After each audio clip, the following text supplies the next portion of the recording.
कराची में नौजवान ताजिर की हलाकत के वाक़े का जिक्र करते हैं।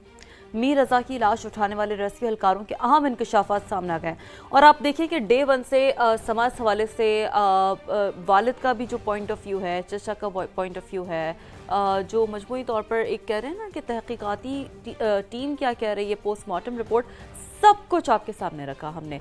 अब जी रेस्क्यू एहलकारों का ये कहना है, जब उन्होंने समाज से बात की कि लाश मिलने का मकाम झाड़ियों में घिरा हुआ था, लाश का जायजा लेने पर गोली लगे होने का इंकशाफ हुआ और जिस वक्त मीर रज़ा की लाश मिली बॉडी से खून निकल रहा था, यानी कि ये डेट वाज लाइक इतनी ज़्यादा ना वो फ्रेश थी, मतलब वाक़या बहुत ज़्यादा देर नहीं हुआ था।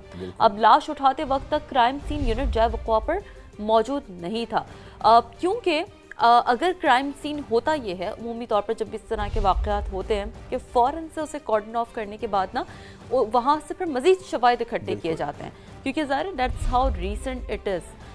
वहाँ पर फिर जो इमीडिएट शवाहिद हैं जब आप वो हासिल कर लेते हैं तो फिर बहुत ज़्यादा ना इस तरह के केसेस आसान हो जाते हैं। बिल्कुल, देखें सबसे पहले तो काम यही करना होता है, जहाँ पे भी क्राइम कमिट हुआ है, ख़ास करके मर्डर केसेस में, आपने सबसे पहले उसको कॉर्डन ऑफ करना है। आपने किसी भी तरह बट मौजूद यहाँ पर आपको याद होगा, थोड़ा सा हम नाज़रीन की आसानी के लिए उन्हें याद दहानी भी करवा देते हैं कि ये फैमिली का गिला था कि इसे तो कहा ही नहीं गया ना कि ये मर्डर केस है, इसे तो एक सुसाइड का रंग देने की कोशिश की गई।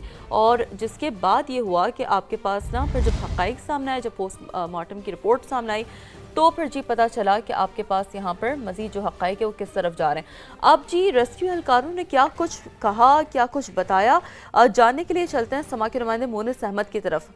बताइए मोनिस, ओवर टू यू। देखिए, मीर रज़ा कत्ल केस में जो स्पॉट है, मेन स्पॉट जहां से डेड बॉडी बरामद हुई थी, तो जिन रेस्क्यू एहलकारों ने अब वो डेड बॉडी यहां से पिक की थी और उसके बाद जो मोर्चरी ले जाने का अमल होता है या फिर जो उसको अपनी तहवील में लेने का अमल होता है, वो इस वक्त यहाँ पे ईदी के एहलकार हैं मोहसिन साहब और जावेद साहब। इनसे हम मालूम करते हैं कि इन्होंने जो पहली नज़र में क्या देखा उस बॉडी को और उसको उठाते हुए क्या इनको चीज़ समझ में आई। अपने जहाँ पहुँचे तो पुलिस वाले मौजूद थे यहाँ पे, जिन्होंने इतला भी हमारे पास आई थी, तो उनसे बातचीत हुई। उन्होंने बोला भाई ये बॉडी है, ज़रा आप चेक करें, ज़रा उतारें।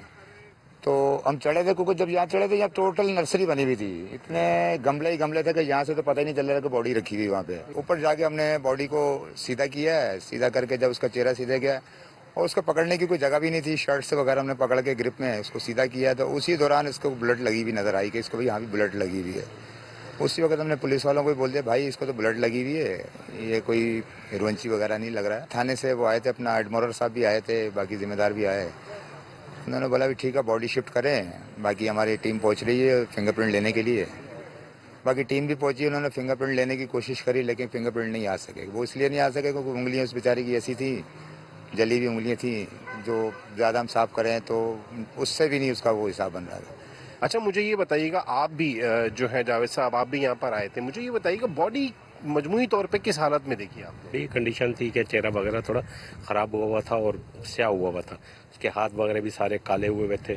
तो जब हमने बॉडी वगैरह गाड़ी में शिफ्ट कराई तो काफ़ी कोशिश करने के बाद भी उसके फिंगरप्रिंट नहीं आ पा रहे थे, तो फिर वो इसी तरह मूव करवा दी जिना के लिए। अच्छा, यही कहना है कि उस वक्त तकरीबन घंटे से 1.5 घंटे का ये अमल था जिसमें इनको डेड बॉडी मिली और उस वक्त हालत उसकी बहुत ज़्यादा ख़राब थी, लेकिन जो सबसे अहम बात थी, इनको इत्तला ये दी गई थी कि एक डेड बॉडी है, लेकिन जब वो यहाँ पर आए तो उसमें गोली लगी हुई थी। उसके बाद ही ये इंकशाफ हुआ जब इन्होंने इसको टटोला अच्छे तरीके से।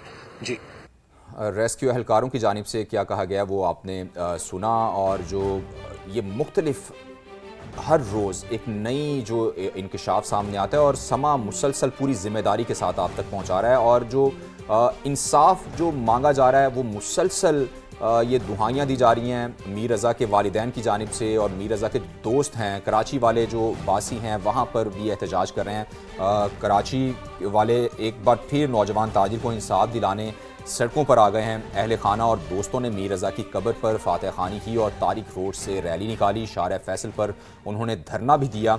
मुजाहिरीन का कहना था कि पहले ही तहकीकात में कई रोज़ ज़ाया हो चुके हैं, जल्द इंसाफ ना मिला तो एहतजाज का दायरा मज़ीद बढ़ा दिया जाएगा। मीर रज़ा के वालिद ने कातिलों की फौरी गिरफ्तारी और DIG ईस्ट और फ़िरोज़ाबाद थाने के SHO समेत अमले को मुअत्तल करने का मुतालबा भी किया है। तो ये देखें, जो इस तरह के कानून नाफिज करने वाले इदारे हैं उनका जो किरदार है वो इतना एक जैसे कहते हैं ना कि वाइट एंड ब्लैक होना चाहिए, कि ऐसे बिल्कुल वाजे होना चाहिए, ट्रांसपेरेंट होना चाहिए कि आपका आवाम का एतमाद उन पर बने, बजाय इसके कि आवाम जो है वो खदशात का इजहार करें कि पता और नहीं उन्हें इंसाफ सड़कों मिलेगा पर आना पड़े। इस तरह से प्ले कार्ड्स हाथ में उठाए। अच्छा, अब आप देख सकते हैं कि मीर रज़ा के वालिद भी चूंकि यहाँ पर मौजूद थे और समा ने उनसे बात करने की कोशिश की। क्या कहना था उनका, सुनवाते हैं आप लोगों को। कातिल जिंदा है, बस उसके लिए हम निकले हुए हैं कि अब ये चैप्टर क्लोज होना चाहिए और मीर के कातिलों को सामने लाना चाहिए जिंदा। इन्वेस्टिगेशन चल रही है अपनी जगह पे, मगर हमारा ये प्रोटेस्ट रिकॉर्ड करा रहे हैं जो हमारे 12 दिन ज़ाया किए गए। ये उनका प्यार है रज़ा के लिए और इंशाल्लाह हम सब मिलके रज़ा के लिए इंसाफ लेंगे। और अगर इस तरह का नहीं है रुका तो ये रैली बढ़ती चले जाएगी।